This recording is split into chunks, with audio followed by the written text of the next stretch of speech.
Boa noite, seja bem-vindo ao Band Cidade. A partir de agora, você acompanha as principais notícias da região na tela da Band Vale e também no nosso portal bandvale.com. Hoje é quarta-feira, 31 de março. Boa noite para você, obrigado pela companhia. Vamos direto a São José dos Campos. As temperaturas já no clima do outono. Os termômetros marcam neste momento 20 graus nesta noite em São José. Confira agora os nossos destaques. Protesto pela vacina. Trabalhadores do transporte público em São José dos Campos paralisaram as atividades por algumas horas nesta quarta-feira. Eles querem ser incluídos no grupo prioritário da vacinação contra a Covid. Arsenal do crime. Polícia prende em Taubaté homem que armazenava munições e armas de grosso calibre. Um fuzil era banhado em ouro. Depois de constranger médico em plantão, vereadores de Cachoeira Paulista são suspensos de partido e podem ser cassados do cargo pela Câmara Municipal. E você vai descobrir o que Jacareí fez para melhorar os índices de trânsito na primeira reportagem especial pelo aniversário da cidade.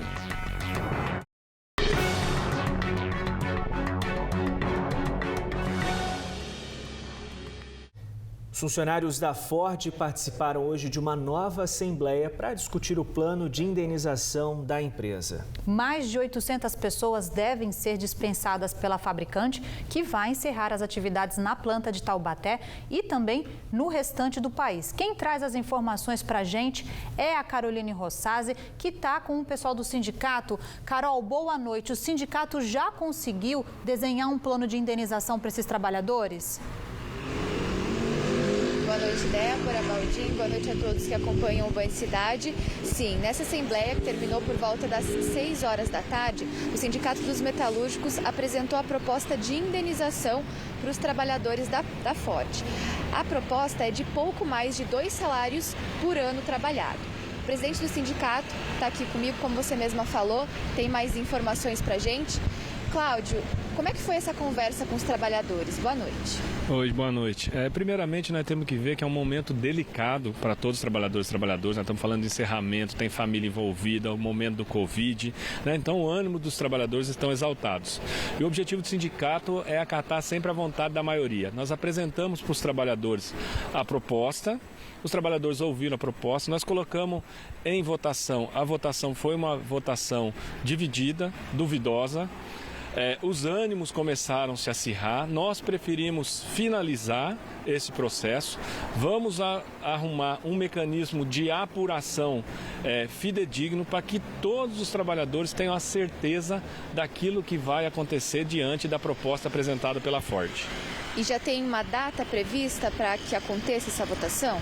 Nós ainda vamos ter que discutir isso com a Ford, arrumar essa ferramenta, arrumar um mecanismo para que a gente possa apurar isso o mais rápido possível, respeitando sempre o desejo da maioria dos trabalhadores. Para a gente finalizar, Cláudio, como é que foi elaborada essa proposta que foi apresentada hoje? Essa proposta ela foi construída aí com mais de 25 reuniões, né, entre sindicato e empresa, várias divergências. Esse é um problema que nós temos que deixar claro, é um problema que a Ford trouxe, porque é ela que está fechando, né? O sindicato está tentando e arrumar uma alternativa e uma solução para minimizar os impactos sociais e os impactos nos trabalhadores.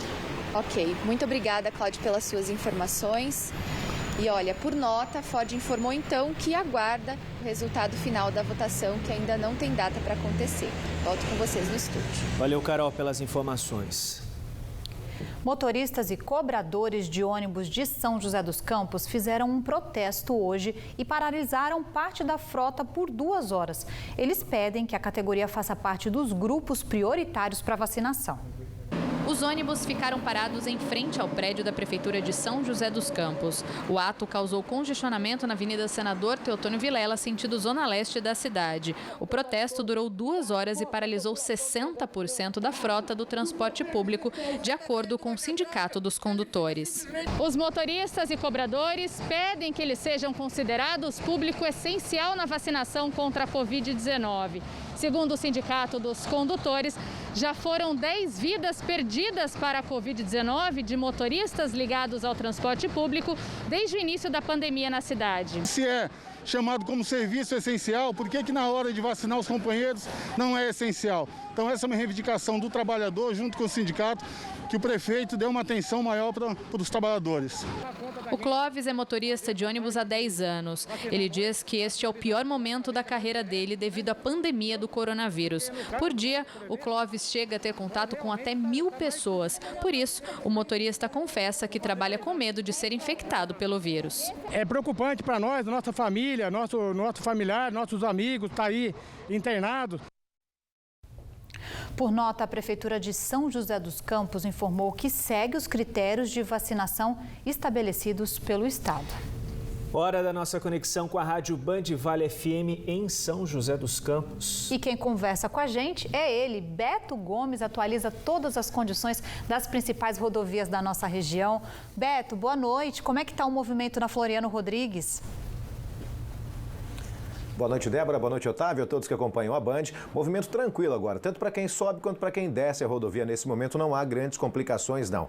Atenção redobrada, principalmente lá na Oswaldo Cruz, no trecho de serra, onde persistem as obras. Lá no quilômetro 81, tem funcionando inclusive a Operação Pare-Siga. Então vale a pena aquele cuidado redobrado por ali para que você não seja surpreendido. Tem que esperar alguns instantes para passar ali pelo trecho em obras lá no 81. Mas é a única dificuldade. Dutra e Corredor Carvalho Pinto, Ayrton Senna, trânsito livre. Lá na Ayrton Senna, para quem vem em sentido interior, tem 2 quilômetros de trânsito um pouco mais moroso lá na região de Guarulhos, mas também é só. Superado esse trecho, vai bem até o final da rodovia lá em Taubaté. Dom Pedro I, indo para Campinas ou de volta Jacareí, também tudo tranquilo por ali. Voltamos com vocês. Valeu, Beto, pelas informações. Bom trabalho para você na Rádio Band Vale FM. E a Caixa Econômica Federal divulgou o calendário do Auxílio Emergencial 2021. Os pagamentos começam na próxima terça-feira. Os valores podem variar de R$ 150 a R$ 370. Detalhes com Lucas Rodrigues. Boa noite, Lucas. Exatamente, Débora, Otávio, boa noite para vocês e para os amigos do Band Cidade. O anúncio desse pagamento foi feito hoje pela Caixa Econômica Federal. A partir do próximo dia 6, todos os trabalhadores nascidos em janeiro começam já a receber esse benefício. E os pagamentos serão feitos da mesma forma que no ano passado, de acordo com o mês de nascimento de cada beneficiário. E primeiro o trabalhador recebe o crédito na conta poupança digital. Depois ele tem a oportunidade de sacar ou de transferir para outras contas. Já para o pessoal do Bolsa Família, o auxílio começa a ser pago no dia 16 de abril e para eles nada muda. Eles continuam recebendo de acordo com o número do NIS, que é o número de identificação social. O calendário completo está disponível lá no site auxilio.caixa.gov.br. Volto com vocês aí no estúdio. Os 2 vereadores que protagonizaram o episódio de invasão da Santa Casa de Cachoeira Paulista podem ter os mandatos cassados. A Câmara aprovou por unanimidade a abertura de uma comissão processante. O prazo de conclusão dos trabalhos é de até 90 dias. O Partido Democratas também divulgou uma nota para informar a suspensão dos vereadores Felipe Piscina e Max Barros. Uma investigação interna foi instaurada e pode resultar na expulsão dos dois. A assessoria do vereador Felipe Piscina disse que ele não vai se manifestar. Já o vereador Max disse que é a favor da comissão. Em Guaratinguetá, o Hospital Frei Galvão deve retomar o funcionamento do pronto atendimento respiratório para casos suspeitos ou confirmados de Covid, 2 dias após anunciar a suspensão temporária do serviço para novos pacientes. Sandra Riva traz as informações. Olá, boa noite para vocês. Então, a Prefeitura de Guaratinguetá entrou na Justiça para recorrer contra a decisão do Hospital Frei Galvão, que decidiu suspender os atendimentos nesta terça-feira por falta de medicamentos e também pela alta ocupação de leitos na unidade.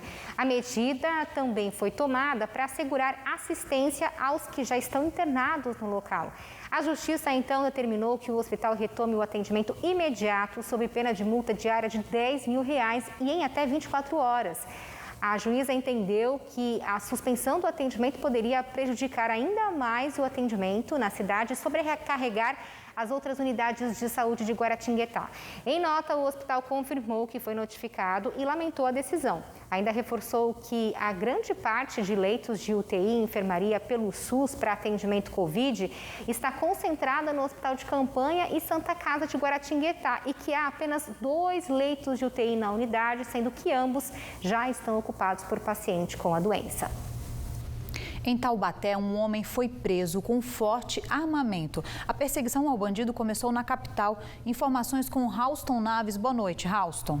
Oi, Débora, excelente noite a você, ótima noite a todos que nos acompanham. A Polícia Civil, os investigadores de Guaratinguetá, prenderam em Taubaté um homem de 33 anos. Na verdade, ele foi pego em flagrante em São José dos Campos, porque de São Paulo para cá, para a região do Vale, ele tentou fugir dos policiais. Ele já estava sendo investigado há cerca de 2 anos. Na residência dele, na cidade de Taubaté, os policiais apreenderam um verdadeiro arsenal, armas de grosso calibre. 2 fuzis foram apreendidos na residência, uma AK-47, várias munições e drogas. A polícia não descarta a participação desse armamento em roubos a banco na Grande São Paulo. O homem também pode integrar a facção criminosa PCC, que age dentro e fora dos presídios. Sobre essa prisão deste homem, sobre as armas também localizadas, eu conversei com o delegado responsável pelo caso, Dr. Marcelo Ial. Realmente nós temos uma investigação aqui já de mais de 2 anos, né? Já outros indivíduos já foram presos, já uma quantidade considerável de droga já foi apreendida também, outros flagrantes, né? E ontem nós conseguimos localizar, identificar e prender esse indivíduo, né, em flagrante, com um armamento pesado, munição, droga, né? Esse fuzil AK-47, né, como todos sabem, é uma arma de guerra e é praxe, né, alguns traficantes, para ostentar, né, para demonstrar poder, riqueza, banhar essas armas em ouro, né? Raulston Naves para o Band Cidade. Mais uma cidade da nossa região adotou o sistema drive-thru em vagas de estacionamento nas ruas. Jacareí publicou um decreto na tentativa de diminuir os impactos da fase emergencial aos comerciantes da cidade. A prefeitura também suspendeu a cobrança de impostos aos comerciantes e prorrogou o vencimento de parcelas em atraso nos meses de março e abril. A loja de roupas que a Ariane trabalha em Jacareí está de portas fechadas desde fevereiro por causa das restrições do Plano São Paulo. Enquanto as clientes não podem entrar para provar os modelos, o atendimento é 100% online e a entrega por delivery. É melhor que ficar com tudo parado. Mesmo assim, o faturamento não chega a 30% do que era quando podia atender o público presencialmente. É melhor do que não fazer nada, é uma possibilidade que a gente tem de fazer o atendimento online, de conseguir alguma coisa ainda, mas não é nada comparado, a gente está saindo num prejuízo muito grande. Para ajudar comércios como este, a Prefeitura de Jacareí publicou um decreto autorizando o drive-thru no estacionamento das ruas da cidade. O tempo máximo para a utilização das vagas sem cobrança da Zona Azul é de 10 minutos. O sistema não pode ser aderido por bares, adegas e lojas de conveniência. Apesar de ser para auxiliar os lojistas, a medida anunciada virou alvo de críticas. A principal é que o drive-thru não vai atender os comerciantes de forma igual, já que nem todos têm vagas na frente dos estabelecimentos. Nesta rua, por exemplo, metade da quadra tem estacionamento específico para táxis em frente ao comércio. Aqui no centro mesmo de Jacareí, a gente tem bastante loja que vai ser difícil estar fazendo esse tipo de atendimento, não tem o estacionamento para isso, então assim, ajuda de um lado, mas também complica numa outra questão. Sobre isso, o prefeito Isaías Santana disse que não há como ampliar as regras do sistema de drive-thru, já que com a gravidade da segunda onda, a ideia é que os moradores se desloquem para o centro o mínimo possível. O que o poder público pode fazer para não prejudicar os outros e as outras atividades da cidade é considerar a frente do imóvel de cada comerciante lugar onde ele possa estacionar. Além disso, o poder público estaria desviando o objetivo da norma estadual, que é, nesse momento, desestimular a vinda das pessoas para a região central, a formação de aglomerações. Outra medida citada no decreto é a suspensão da cobrança de tributos municipais, como ISS e IPTU, no primeiro semestre do ano, para os comerciantes que tiveram as atividades afetadas na pandemia. Para os demais munícipes, nós temos a suspensão da cobrança durante o período de fase emergencial. Então, todos aqueles tributos que venceram em março e que vencerão em abril estarão prorrogados até o dia 30 de abril, sem que incida correção monetária, juros ou multas. Band Cidade vai para o intervalo. Na tela, imagens ao vivo de Campos do Jordão, na Serra da Mantiqueira, 15 graus na cidade, agora 7 horas e 5 minutos. Até já.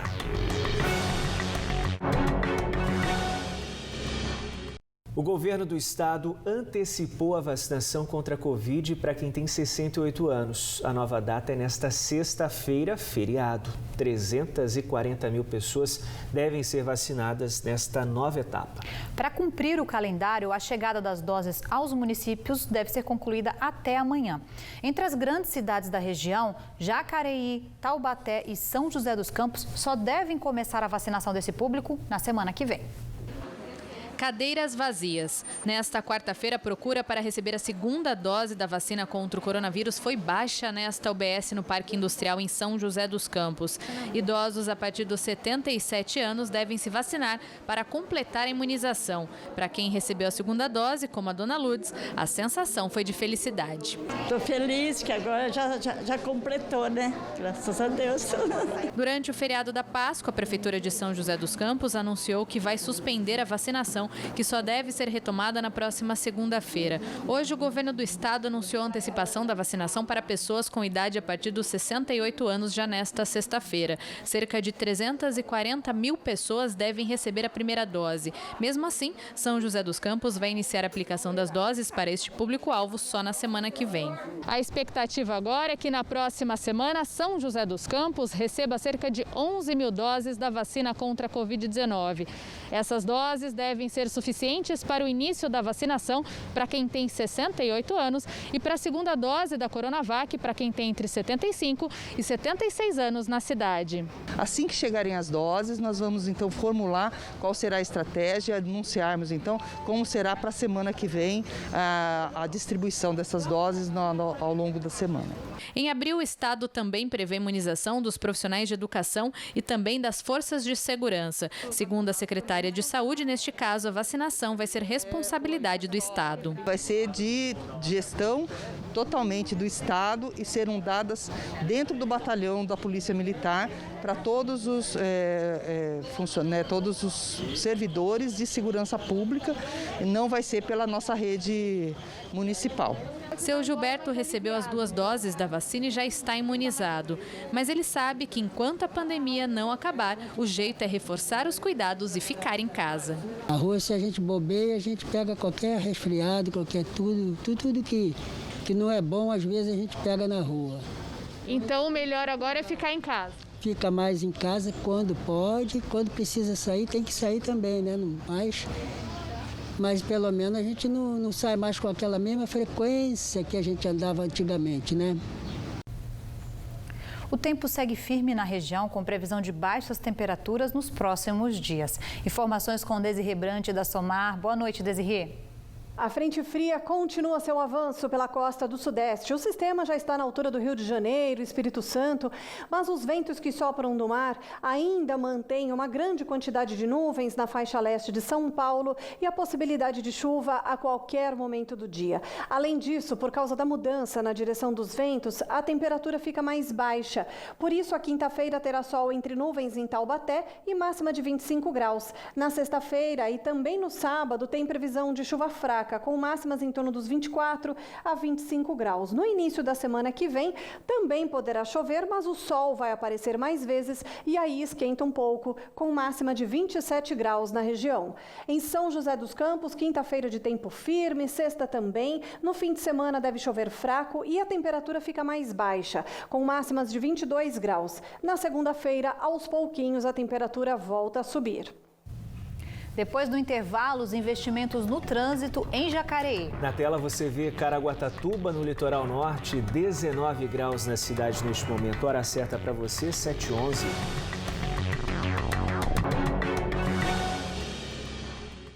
No sábado, uma das principais cidades da nossa região faz aniversário.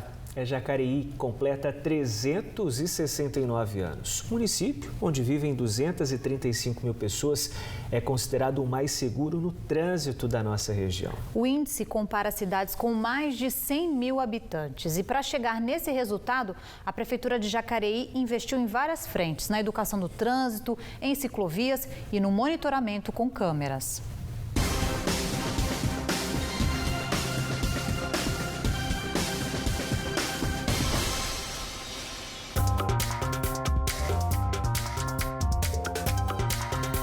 Blitz educativas viraram rotina nas ruas de Jacareí. Desde 2017, ações como esta aumentaram 400% na cidade. A abordagem não é para penalizar quem dirige ou pilota, é para orientar.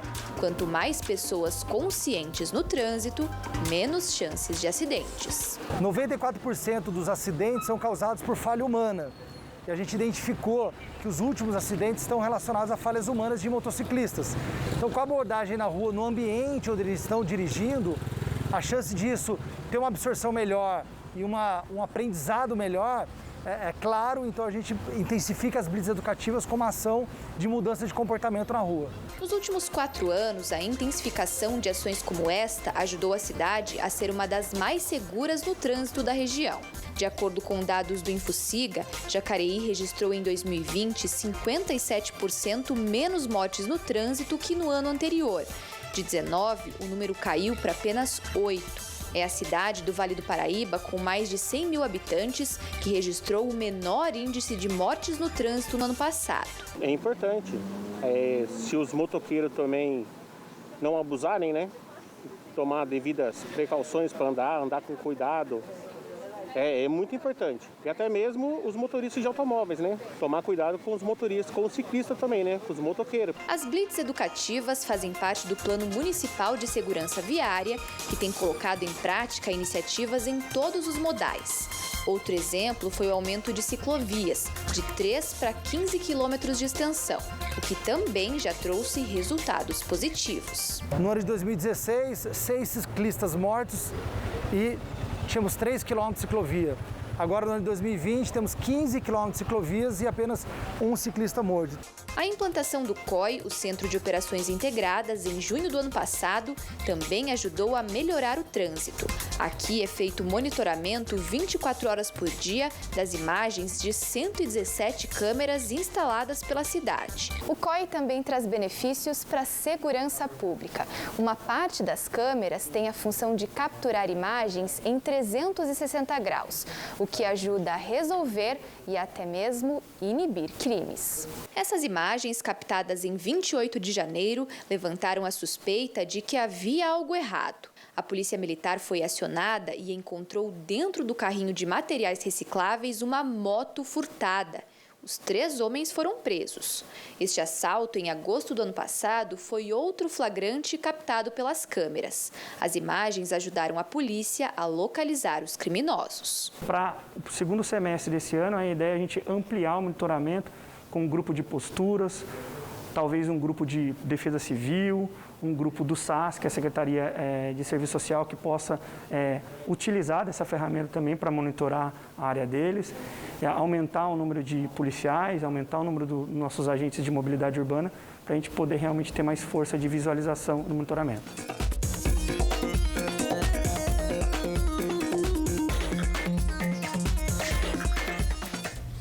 Na reportagem de amanhã, você vai ver o trabalho da cidade no enfrentamento ao coronavírus. Mais notícias da nossa região estão em bandvale.com. Boa noite para você. Em instantes, Jornal da Band, a partir das 10h45 da noite, tem Cine Clube na tela da Band. Boa noite para você, até amanhã.